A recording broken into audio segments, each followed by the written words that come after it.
Hi everyone, good afternoon. We have some attendees entering the waiting room. We'd like to thank you, terima kasih banyak, for sharing your time with us. And also thank you to all of our speakers and our team. My name is Airin Efferin, co-founder and CEO of Bandung Philharmonic, and also your moderator for this afternoon. We have 3 panelists joining from Bandung, from Jakarta, and from Singapore. Francis Affandy, Rama Widi, and Pak Ron. Before we give the floor to Francis, our first speaker, allow me to introduce a little bit of Bandung Philharmonic's programs. Founded in 2016, we have hosted symphony concert series, chamber music series, and also children concert series. In addition to that, we have a wide range of education programs, working with more than 14 schools around Bandung to introduce music and orchestra to the children in Bandung. Last August, we launched a new program called Sistema, and it is to educate underprivileged communities about orchestra and music education. We have a picture to share from one of our centers. This is the orphanage in Rumah Kasih Karunia. And this picture was taken during one of the guest education workshop with Michael Hall, our director of music education. The next picture I will share is from Kinderdorf Center. It has been on hold due to COVID, but the end of June, 3 of the cellists was able to have a virtual music camp in collaboration with B-Sharp Foundation, our partner for the music education program. If you would like to donate or be a part of these programs, the host will be sharing the donation link in the chat box to everybody. We invite you to join us and support us in this way. Also, keep your eyes on the chat box because we will have translations for all of you who are not as adept in English. The webinar will be in English, but the translation will be printed out in the chat box. If you're ready, Ibu Francis, I give the floor to you. Thank you. Saya mau sedikit bingung sekarang mengenai bahasanya. Anda ingin saya pakai Inggris atau bahasa? English. We have Indonesian translations ready. Terrific. Much nicer. I want to thank Airin and Hannah, Fatmawati, and Yuanita for doing this program and including me. I must say that I was very surprised when Airin asked me to do this because I have no experience in philharmonic orchestras or their needs. And so I told her this, and I said my experience was as a hotelier, working in several different countries, managing certain kinds of crises. And she thought this was wonderful. So I said, okay, then I will do your webinar on this. So that's what I'm going to present. So I guess in Bahasa Indonesia, we're talking about mengelola salah satu permasalahan dalam krisis. Next slide, please. Do you have slides? Yeah, so that's my introduction. Saya juga sampaikan bahwa I'm going to also tell you that yes, I also teach at the ITB School of Business, and my particular subject is services from a marketing point of view. But if we look at the literature, academic literature, there are many journals and books discussing crisis management. One of the things that's rather interesting in my hotel career is crisis management in the old days was managed by the marketing department. But now in the United States, at least, it's managed by the legal department for reasons of liability and problems that come up when you disappoint your customers. So it's interesting that it's moved from marketing into legal. there are many different kinds of these stages: pre-crisis, during the crisis, post-crisis, and there's lots of literature on the subject. Next slide, please. I don't want to forget, however, these famous words: never let a good crisis go to waste. So now we get into the topic of what is a crisis. Next slide. So what's a crisis? And later in this broadcast, we're going to actually complete this list of what is a crisis. The problem with most crises is we don't actually know what a crisis is before it. Now, in the dunya, in my world of the hotel business, our biggest crisis is a hotel fire. That's the worst thing that we can imagine. And I really don't know a hotel that doesn't have a crisis management program for fire. I was in Kathmandu, Nepal, for a couple of years working at a very high-end hotel. I was the general manager. And we did have a fire safety protocol. We did not have one for earthquakes. And the problem with an earthquake is there's very little you can do in that 1 minute that your building is falling down around you. But usually the next step of your building falling down is a fire. And so it moves right into the protocol for how to handle a fire. And we had that. We also made part of the protocol about earthquakes. There are also crises such as social uprisings, but social uprisings often make fires as well. So we go back to the fire protocol. And I was prepared for this in Kathmandu. And I felt comfortable leading a hotel through crisis. However, on June 1st, 2001, the Prince of Nepal, son of the King of Nepal, massacred his entire family. He killed the king, he killed his mother, the queen, he killed an aunt, he killed his sister, her husband, their child, and several other people. This was not a crisis that they teach you about at Cornell Hotel School. And so here was a crisis that we had to manage. And the major part of this crisis for me as the general manager of a hotel, that in June was full, we had 100% occupancy, was all of a sudden, all the television broadcasts stopped and they put on music, and we had no information at all about what was going to happen and what was being done in the city to try and figure out how to get through this crisis.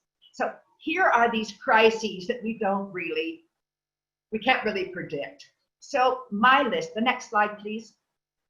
My list for making a list of what ifs, what if the prince murders the king? Okay, that's really high on my list.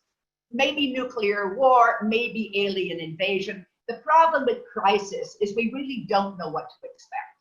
But later we'll sort of make a better list. The next slide, please. From the point of view of marketing and managing, the most important part of a product is our reputation. It takes us a long time to make a reputation. And so that becomes the most important part of what we are trying to protect. We, of course, need to continue having relations with our good customers and obviously our employees, and consider what we call positioning in marketing language in the marketplace. How do people see us? And this move to brand and how we manage the brand. And this is pretty much what I talk about when I'm giving lectures at ITB. Next slide, please. So how do we preserve this reputation that we make? Offering a consistency of the promise that we make to our customers, to our employees, to our community on what we are presenting as who we are. Transparency, even when we make mistakes, but being honest with our staff, with our employees, with our community on what we're doing. And looking for, indeed, out of the box solutions to solving the organization, not just financial, but throughout the entire organization. And at this particular point, Airin asked me to share with you a case study, and I'm going to use my hotel in Bandung as a case study. Next slide, please. So I was general manager of this lovely, lovely 100-year hotel in Bandung. It was the first 4-star hotel in Bandung, which made it the best hotel in the city. And through heritage work, which I'm also active in, we did a lot of restoration jobs. We were very proud of our social role in the community through that 100-year period, and we made a high service promise. We promised to our customers they would get the best service. We also had a strategy to make sure we were the employer of choice. We would be the first choice for young professionals looking for a job in Bandung hotels. We wanted to be the employer that was the most generous and the most sensitive to employee needs. And obviously we wanted to be profitable for our shareholders. So during the financial crisis, next slide please, we took several initiatives. And the principle of the initiative was to find money or preserve money as best we could without affecting the guest experience while they were in our hotel. So we only looked at those areas of the hotel that most guests don't see. We closed down certain sections of the hotel. We used the period for general cleaning and maintenance. We did a little bit lower the temperature of hot water just to save on electricity costs. Obviously, we closed as many areas that were air conditioned as we could without destroying the ambiance and temperature within the hotel. We changed vendors and sought domestic vendors, did not import things that we didn't need. These were basic operational strategies. In the marketing, we obviously started looking outside of our foreign customers and started looking at domestic market, which we really had not had to do before this particular period, because we were accepted as an international product for a good guest experience internationally, but not so much domestically. Obviously, we made new products, family packages, banquet packages, meeting packages to encourage people to use the hotel even during the financial crisis. And during the downturn, during the downtime, we did not approve overtime. We used some time for extra training. We did not renew contracts for employees. And this last line, which you can't see, is the board of directors took a pay cut. I think it was half. I think we got half our salary, something like that. These were effective. Next slide, please. How were these decisions taken? Well, because the crunch was financial, we scrutinized our budget across all areas of operation, working with the general manager, who I was, with the director of operations, director of finance, director of marketing, and director of HR, using lots of red ink to decide what to cut without sacrificing quality and guest experience. That was the most important thing that we were trying to maintain. But instead of operating with a 60% occupancy, we calculated our operational costs at 20% occupancy, and we made an assumption that the crisis would last for a year. So we had to do a lot of rebudgeting, a lot of reforecasting. And then we had weekly reviews with the executive committee to gauge the success of these strategies and to reconfigure or reorganize strategies that were working or get rid of ones that were not working.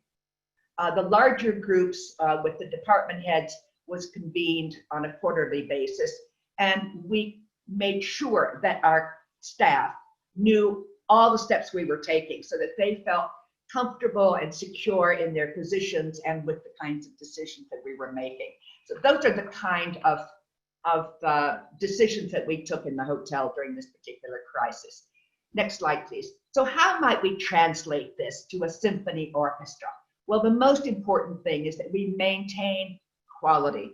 That the reputation that we have in our community and throughout Indonesia and the world maintains the highest of quality, highest standards, highest sense of transparency with what we're doing and who we're doing it with. So to continue the robust social media campaign, as much as possible, the education, these wonderful education programs that we have as a community resource and city pride, and maintain our reputation as being very active and proactive in these particular areas. Obviously, expanding the use of social media and a very, very good website, which I know Fatmawati and Hannah and Airin and other friends are working on right now. Continue to resource international support, people like Rama, you, and Ron, you, and our friends in the United States and other places around the world, to let them know what kind of needs we have and try to marry our needs with their expertise. And create a special team, I guess, in a crisis for the next time, because there's always a next time. Next slide, please. But I don't want to forget what Nishi said about what doesn't kill you only makes you stronger. And we're hoping that this is a principle that we can also remember. Last slide, please. However, there's a problem with bears. Bears will kill you. So it might make you stronger, but be careful of bears because they will get you. So thank you for letting me have this few minutes to talk, and I look forward to a discussion with you all. Be careful with bears. Be careful with bears. Okay, thank you very much, Francis. For everyone, for all of our attendees, if you have questions or comments or thoughts, please share it in the chat box and we will go through it in the discussion time. Untuk Bapak Ibu yang punya pertanyaan, tolong ditulis di chat box atau mungkin mau tes senario menurut situasi kehidupan masing-masing juga bisa. Nanti kita bahas di saat diskusi. Rama, are you ready? Our second speaker, all the way from Jakarta, concert harpist, music pedagogue, and entrepreneur, Rama Widi. Oh my God, I'm so nervous. Especially to talk in English. Well, thank you so much for Airin to invite me to do this webinar. Once again, you blew me away by calling me and gave me the homework.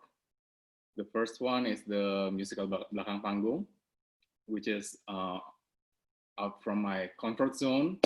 And the second one, today, again.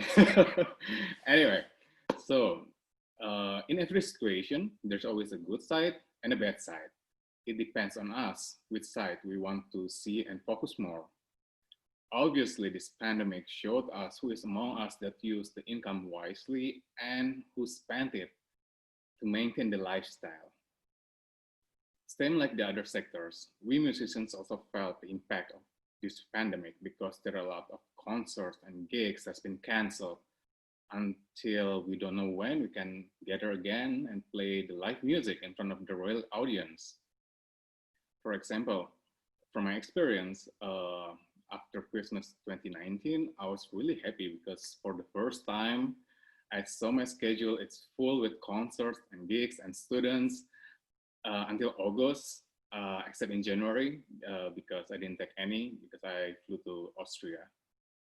And I supposed to have a concert today, actually, that previously rescheduled. And last week, it is official canceled again. But the good thing is I have more time to do a lot of stuff at home, such as spend time with family, read books, practice, and of course, quality time for myself. As a musician, I see a short-term impact and a long-term impact. The short-term impact, the first one is online is the new normal. Online concert and online lesson. So far, I've done 4 online concerts. But it won't last long because the feel is not the same like when we go to a concert hall or somewhere to watch a concert or do a live, real life music lesson. And then the second one, online grocery shopping because we are too scared to go outside and buy something. The third one, I think it's the most wow one, is revealing our hidden talents. Turns out that most of us can cook properly, not just cook instant noodle. And The fourth one, not just a frozen food, but homemade healthy cooking became a new trend. The last one, I really hope this one is really last short-term impact, which is throw down our normal fee in music because we are desperately want to have an income, which actually we can have another income from another field. It doesn't make us less musicians. Then we have a long-term impact. This pandemic made us realize that passion, it has to be in balance with other things. It is okay to do another work from another field, unless you're a famous opera singer that get paid 12,000 euro per concert or $200,000 to get invited and to a concert, plus riders. And by the way, I know this number because I was planning to invite one of them to Indonesia and contact the management. The second one, we became more aware that helping each other can be executed without waiting the pandemic knock in front of our door. For example, the most important thing for a musician is a publicity. And now almost every musician use social medias. What we can do is use the algorithm of the social medias to promote each other, so we can indirectly open an opportunity for other musicians with simply push the like button, or even better, leave a comment in every post that our friend posted. But unfortunately, not all musicians, especially classical musicians in Indonesia, I'm so sorry, but I think I would say that most of them too cocky to do that, to help each other by simply push the like button. The next is this pandemic opened our eyes that networking is really important, because our network is our net worth. By maintaining our network well, once we have a problem, they will help you willingly without you ask them for help. For example, sending food, rice, etc. As for financial, I think we shouldn't be a prejudiced person to see and judge, oh, this guy came from a rich family, or not like just like us who really difficult to make a cash. No, this pandemic hit us all. We have our own level of problems. For example, I put my 70% of my money in some insurance investment, and because of Jiwasraya, the government locked down all the accounts. Actually, it's not locked, it's more seized the account. And because of this hashtag work from home, they postponed the investigation and court. I didn't get any interest anymore every month. I didn't have my normal income from music, but I still need to pay a lot of things monthly. Because, yeah, the more you have, I think the more you have property, the more things you have to spend monthly, like service charge, tax, etc. But I chose not to publish all my problem at my social media. I even prepared that I will lose all the money that I've got from my previous business. Instead, seeing all the problem, actually it triggers my mind to do something more, something different, and recreate the strategy to gain more income once this pandemic ends. Then I have the practical guide to survive during this pandemic as a musician. The first one, I think we need to reshape our personality to become a better person, not just for ourselves, but also for everybody else. Then the second one, see the opportunity and connect with the right people. I have a story of my friend that made me jealous as hell because I didn't see this opportunity faster. So when the mask really difficult to get, a friend of mine connect with the right people and sell a mask. From a box, she just took 5,000 rupiahs, but she sold 4 million boxes. By seeing this opportunity and connect with the right people, at the end she earned 20 billion rupiah just in 1 month. I was like, damn.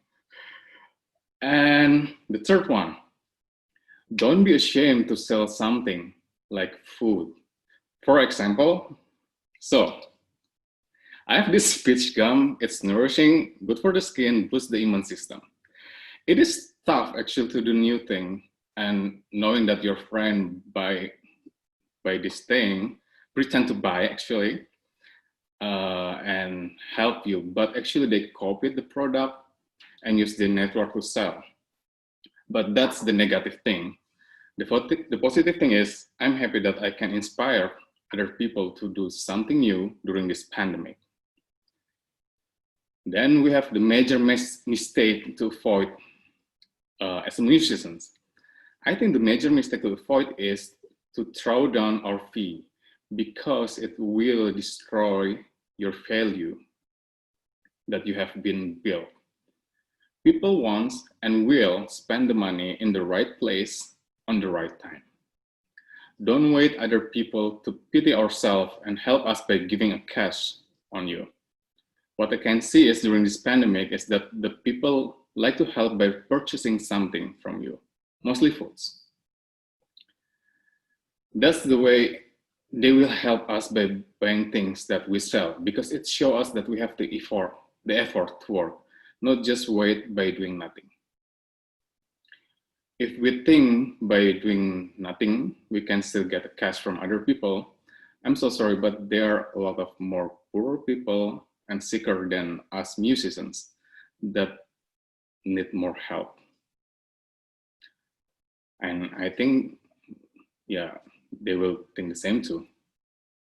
For the conclusion, in the future, musicians needs to do more of two things. The first one is not working hard, but working smart, because working smart can save more energy and time.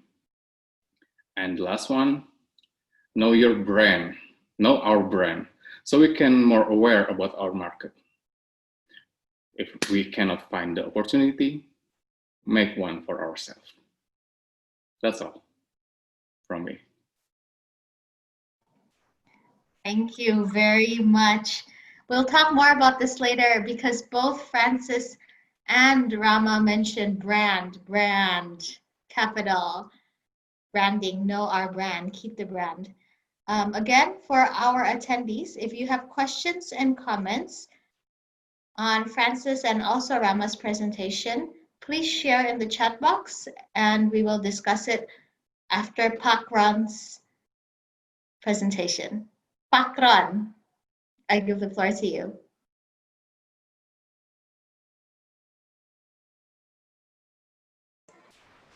Good afternoon, everyone. My name is Ron Stride. I spent my career in financial institutions, so I can say without a doubt that I have been involved with financial crises since 1974.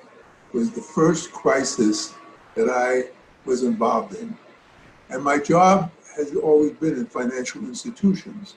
So for the last 50 years, every 10 years, there's been a crisis.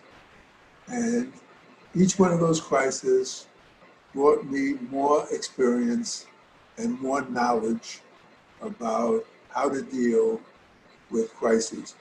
So what I thought I would do today, which is very similar in some respects to what Francis talked about, is how do you manage, and what is a framework for thinking about how to manage during a crisis?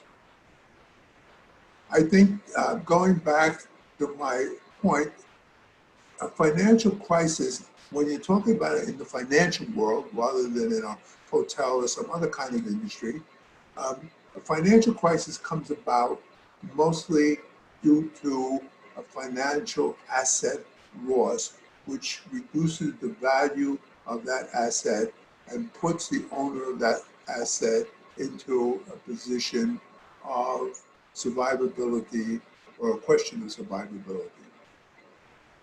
As I mentioned, there's been a large number of financial crises over many years.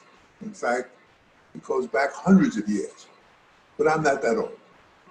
The most recent financial crisis that we're all aware of was in 2008. And in 2020, the financial crisis is the result of the COVID-19 pandemic. So the financial system didn't start this panic. COVID started it, but it wound up being having a financial impact. A lot of the literature and a lot of what we talk about is the impact of a financial crisis at the macro or systemic level. And you know that from financial systems, countries having to bail themselves out and so forth and so on. But these systemic or macro crises also impact individual institutions or companies. The key is to identify actions that governments, institutions, individual organizations have to take to ensure continuity and sustainability. Next slide, please. So I took this and I thought, well, what would I think about if I was an individual company or a nonprofit such as the Bandung Philharmonic? What would I think about if I was part of those organizations? Now, many companies and nonprofits are facing financial ruin due to COVID-19 pandemic. As I said, the question is, how does an organization manage in such a crisis in order to recover and have sustainability going forward? I would like to discuss the impact of the financial crisis and to present a framework to deal with this crisis. Next slide. Over the many years that I've been doing this, and I have developed a framework that I have used, but this framework is not too different from what you would read in much of the literature of textbooks and so forth. But it is good because it does make you organize your thinking around what it is that you have to do. I had a professor tell me long time ago, you have to recognize that you've got a problem in order to solve it. And so the very first step or phase to think about is, do I have a financial crisis? Is there something that is happening around me that is either going to affect me or is already affecting me? The second phase is to analyze what that crisis, how it will impact the organization. The third step would be to develop an action plan to remedy the situation. Fourth step, execution of that plan. And the fifth is to monitor post-implementation to ensure that the plan is working. I will go through each one of these in a little bit more detail just to give you a sense of the types of things that you should be looking at. There are two ways that a financial crisis can impact an organization. I spoke about the external impact, a systemic, a macro event that has an impact on individual organizations. COVID-19 is a great example of that, but the financial crisis of 2008 also is an example of that. These events usually impact individual organizations because funds are no longer available, suppliers can't produce for you, or demand dries up. And I would say under COVID-19, demand drying up is the biggest problem that most institutions have faced. I'm on the board, I'm like the chairman of a charity in Singapore, and the biggest thing that happened to us is that the source of funding, we could not do what we would ordinarily do to raise funds. Our source of funding dried up. And then we were faced with a crisis of, well, what do we do? Because we have no funds. The company, therefore, has to make sure that they understand the impact of this, because many times it can threaten the survival of the institution.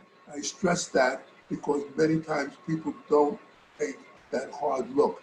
they see a problem and they hope it'll go away.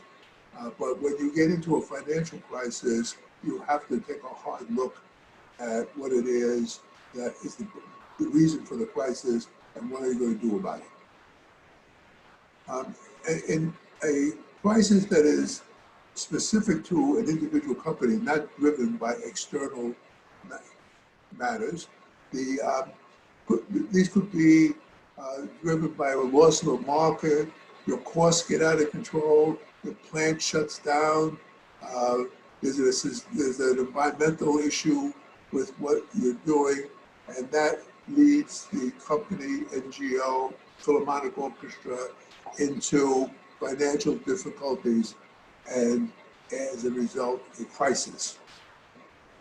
In either case, whether it's externally driven or internally driven, you have to take action in order to solve the problem. Next time.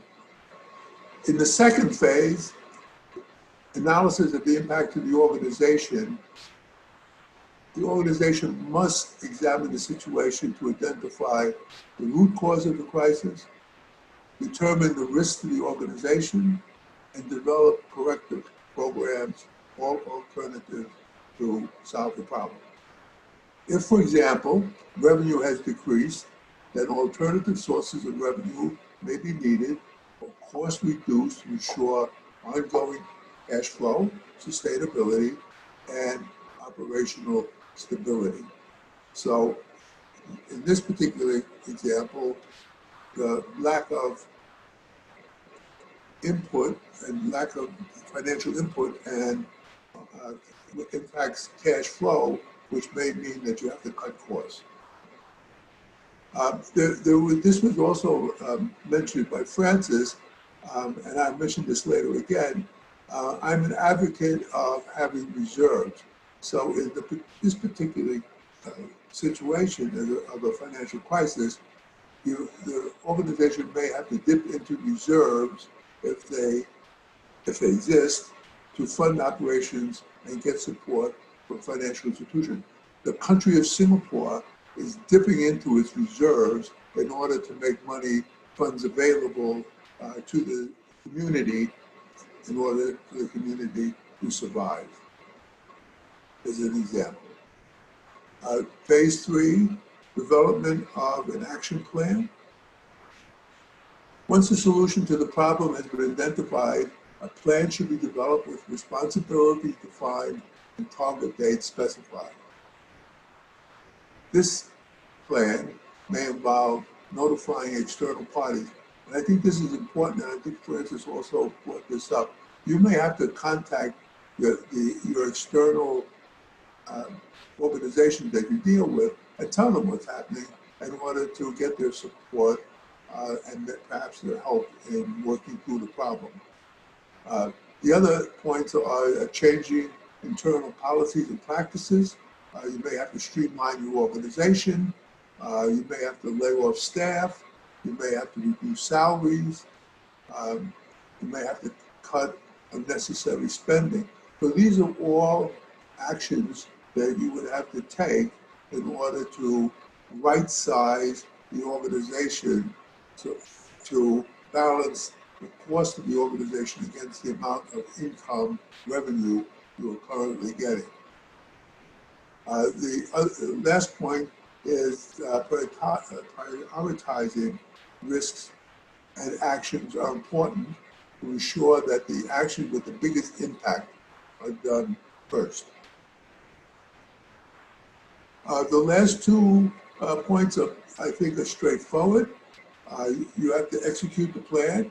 So somebody has to be in charge, and you have to monitor the plan in order to make sure that you're working through the plan in the way that you had intended.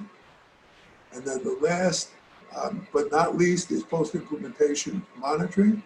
It will be necessary to monitor the situation to determine if the actions that you defined have resulted in the desired outcome. If not, more actions may be required until the situation stabilizes. In my experience, a couple of additional points are of interest.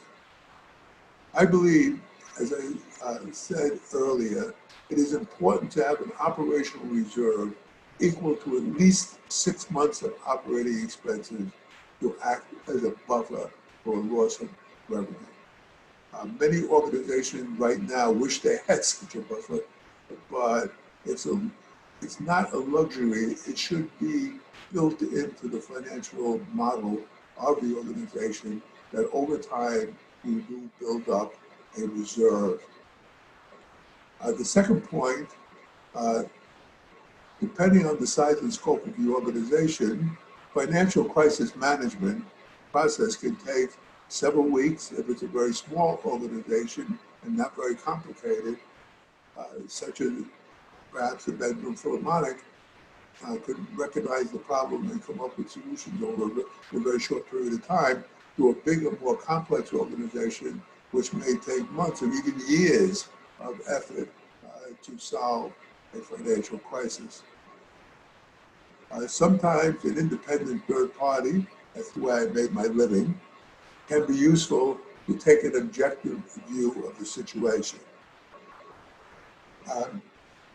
Also, you should investigate if government financial assistance is available, and if it is available, to apply for support from the government. In the case of my charity, again, that was a very big factor. The Singapore government made funds available. I'm not sure that the Indonesian government has done the same thing, but certainly in Singapore, the government made funds available to the charities. Our charity was considered to be critical, and therefore the government gave us sufficient funds to keep us operating. Without those funds, we would have had a very difficult time to be sure, because all of our fundraising dried up and the availability of donations from various companies that work with us just weren't available because those companies were closed. Another point is to have key performance indicators that will give you early warning of potential financial problems. This is very much a current state-of-the-art type of management tool that will give early warning, and I also recommend highly that any organization who's going through this difficulty now think when going forward about having these key performance indicators to monitor the health of the business or the NGO. Again, thank you again very much for your attention. I hope you've learned a way to manage in a financial crisis that can be applied not just to financial institutions, but basically to any institution. Thank you. Thank you very much, Mr. Ron. I am always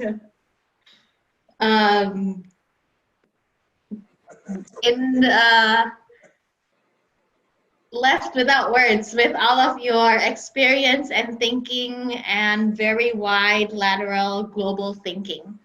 I have a question later regarding the country of Singapore dipping into its reserves, but I'll save that for later because we have a lot of audience questions. So to get to our audience question, this is from Gabriel Walfer. This is quite a good, I think it's an interesting question. How could culture and art get us out of this crisis? For all of the panelists.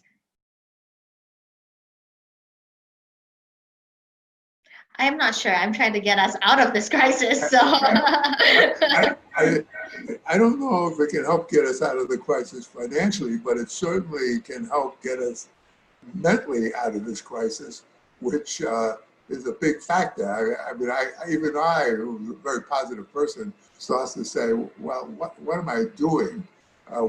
What's my next new thing to do? So music and art can really help lift your spirits.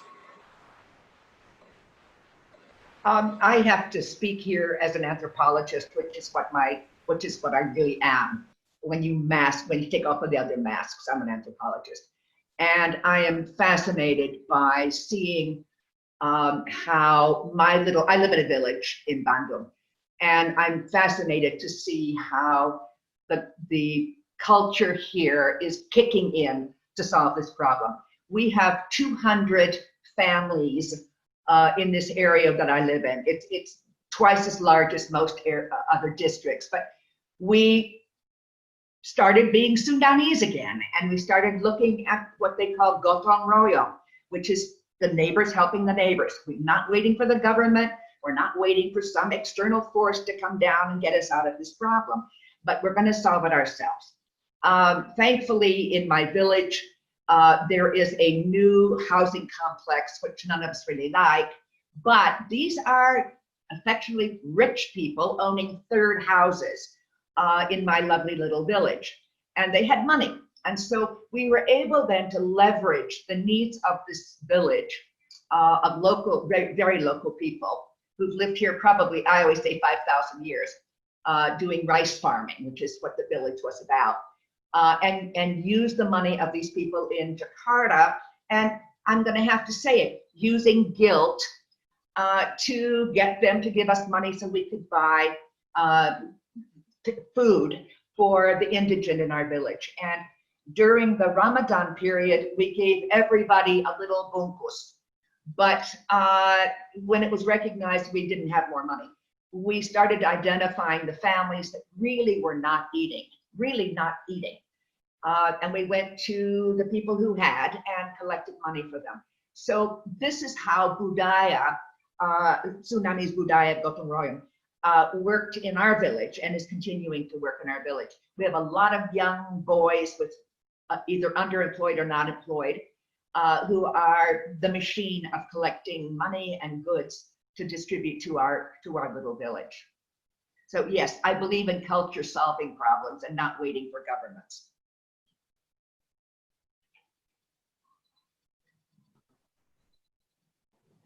Rama, would you like to weigh in? Well, I really agree with Ibu Frances that we should not wait for the government to help us, and also with Mr. Stride about to take action to solve the problem, because well, it hit us all. And I think for an artist, what we can do is use the digital platform to do an online concert. Like, well, I saw a lot of online concert, and like people donating a lot of money there. And then, like I mentioned before, we need to connect with the right people. Connect with the right people doesn't mean connect with the people that we feel comfortable with. Sometimes we need to connect and collaborate with people that we really hate, actually, but for a good purpose. And this pandemic, what I saw is now everybody is really willing to help each other really fast. But the more important thing is don't be shy to ask for a help. Like, for example, like what I did normally is to my friend, I asked them to promote the pitch gum. Like, could you please post it, because I need the algorithm of your social media. I need your followers to see my product, not just my followers. And then combining all the algorithms, actually, it can do a massive work. And I think that's the thing that artists need to learn more and to use it more, because we live now with the digital platforms. And if we can master it, then I think we won't have a problem. I mean, we will minimize the problem now. Rama, I was very interested in your comment. I wouldn't have guessed it. Your comment about musicians have to understand that they can do more than one thing at a time, and Yes. that they can be musicians, but also maybe have to learn how to make pickles. Yes. I do buy locally. I do buy as much as I can in my village. And now you're right. I'm buying yogurt from a friend of mine who is an artist, and she decided to go into the yogurt business. So my refrigerator is full of yogurt. I am buying from friends who obviously need help. I hadn't thought of it as a strategy, but in fact, that's exactly what I'm doing. So yeah, I'm very interested in what you said about artists having to look at their personalities and who they are in maybe a more humble way or a more adventuresome way. Good Yeah, for you. well, like we know, Indonesian is not the classical music country Right. that offer the concert every day. But we have to admit that there are a lot of opportunity in Indonesia. And in this pandemic, we cannot be just stay in our pride, like, we are musicians, like we just earn money from music. Like if we don't do a concert, I don't want to earn that money. No, I think in the desperate way, we need to act different way.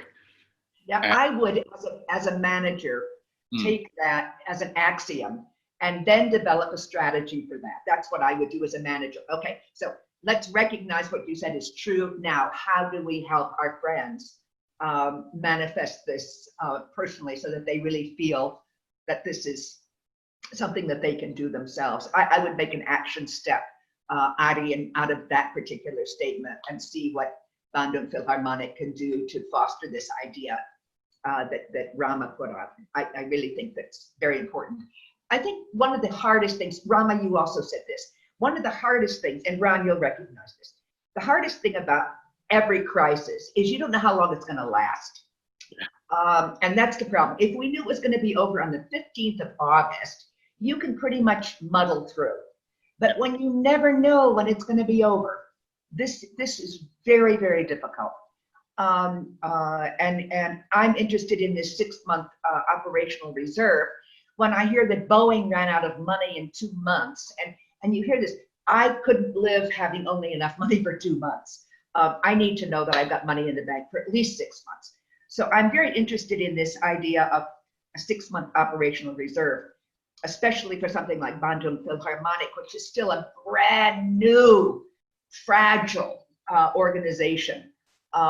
We look forward to paying our bills at the end of the month, forget 6 months. So again, another strategy for BPO is how can we build up this crisis fund or so that we guarantee we have a 6-month operating reserve.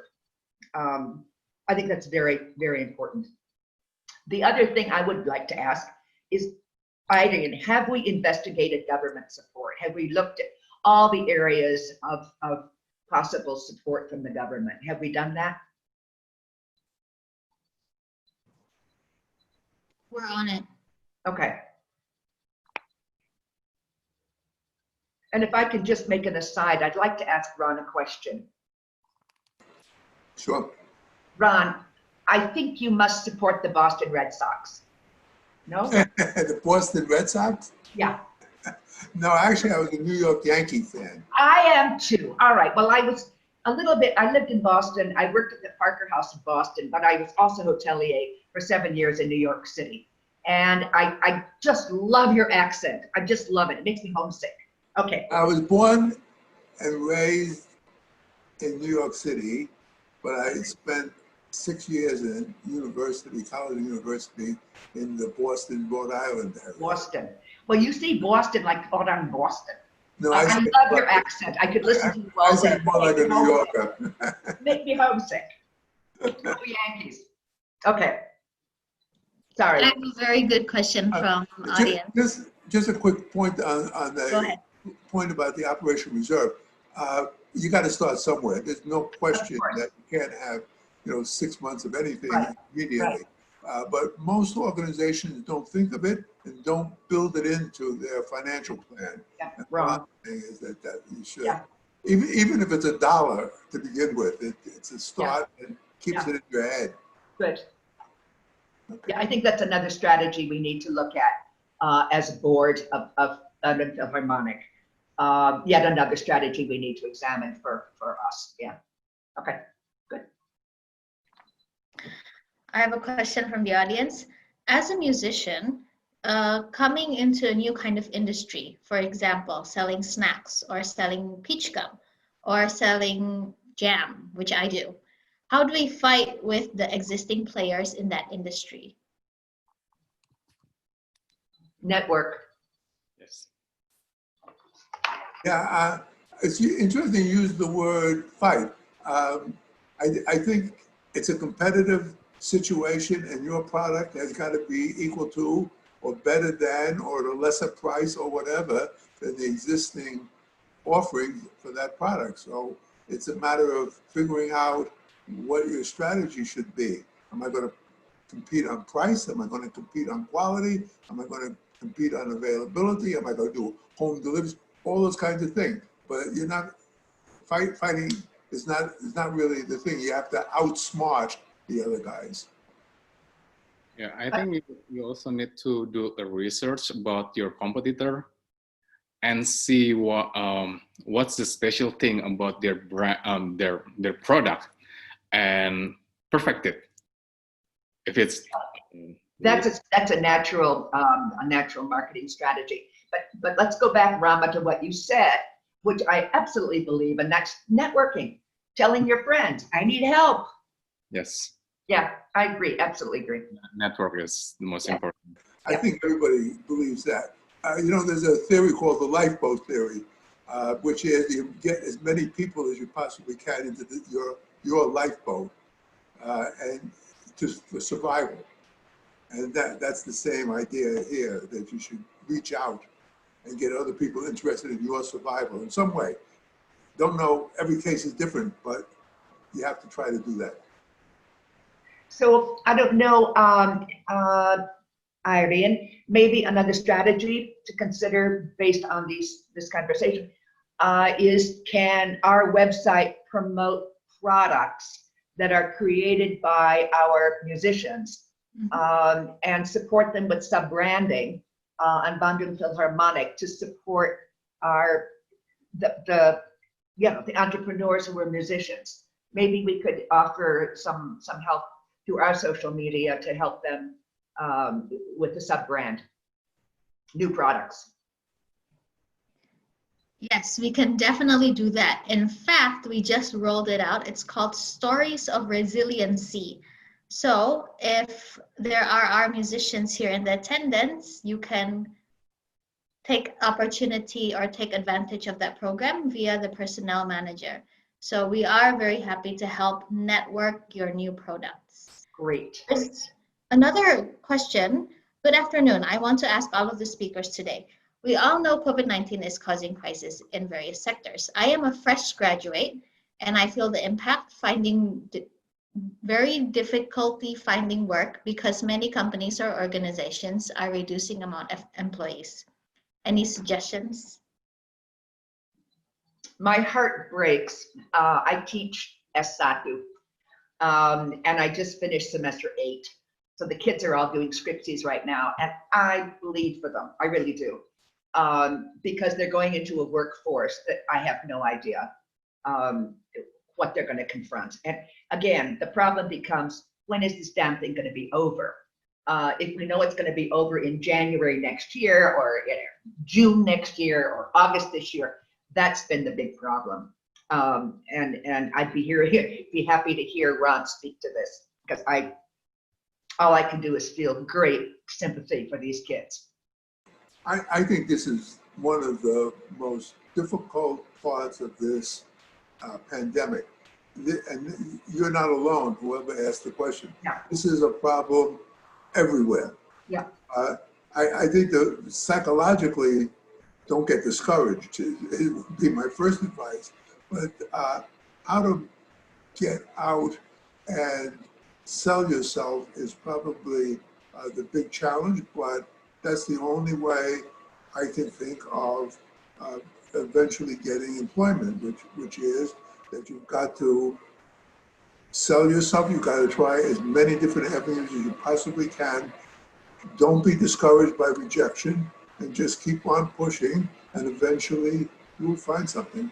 Yeah. Other than that, I find it very difficult to tell you specifically, because this is really a big problem. It is, as I said, it's all over the world. It's the same problem. This is essentially, to my point of view, a topic that we talk about in our class called personal branding, making yourself so special. Rama was speaking to this about the idea of having something competitive that's so special from your competitors that people seek you out because you're so special. I don't want to turn this into a marketing lecture, but we have a wonderful theory in marketing called purple cow. And the scenario of purple cow is, briefly, you're driving down the road, you see cows in a pasture, you say cows in a pasture, and you keep driving.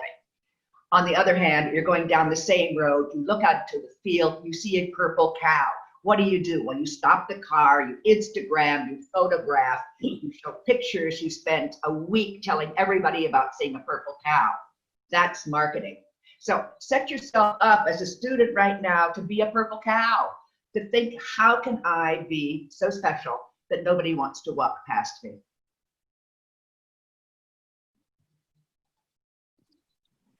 Purple cows. Purple There's cow. a question about, for Pakron, this is right up your alley. How should, in your opinion, what is the best course of action for organization, for example, banks? Should RCA analysis work in this situation? Because COVID-19 was something that was not Predicted. predicted. All these crises are never predicted. No one ever saw a crisis coming. There were always some people who say a crisis may happen, but nobody ever predicts at the date that it's going to take place. I think any organization has to be aware of the external environment in which it operates.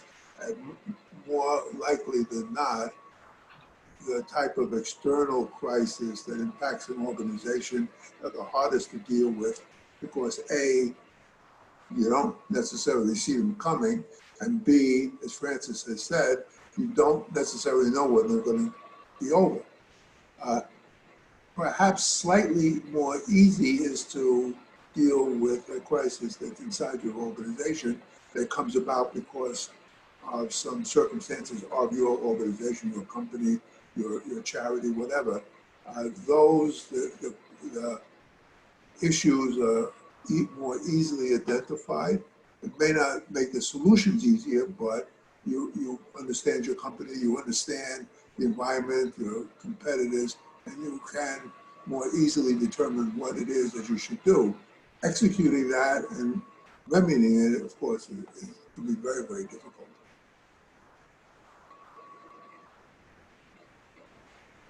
Thank you very much. This is one for, did any other of the panelists wanted to comment? Francis, maybe, or Rama? I think practically the definition of a crisis is something we don't see coming. Because if you're prepared for an earthquake or a fire in a hotel, it no longer is a crisis. It may be an emergency, but it's not a crisis because you're prepared. So I think almost by definition, this idea of crisis is something you're not prepared for. So obviously it requires great flexibility and great sense of urgency through the entire organization, not just financial, but throughout the entire organization. To be thinking about this, because the crisis list you make will not be anything that happens. They say that we always worry about the wrong thing. And I think crisis is one of those topics, one of those realities.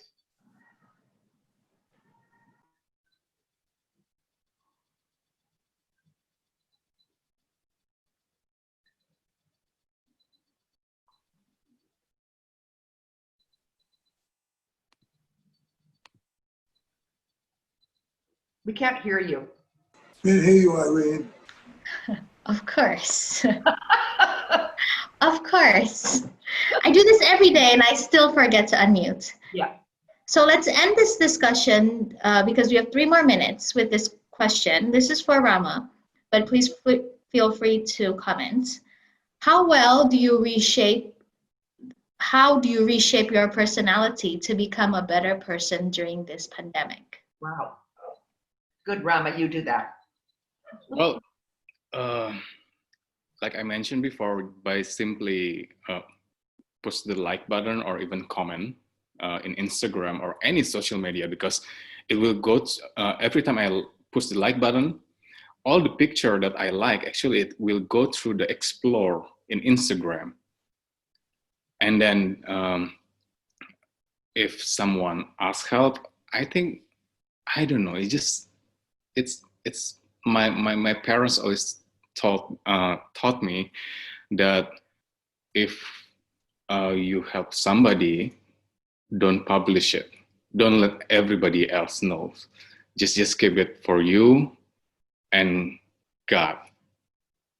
And for the last 3 months, actually, I help a lot, but yeah, I just keep it for myself. And then, like Ibu Francis bilang, masalah networking.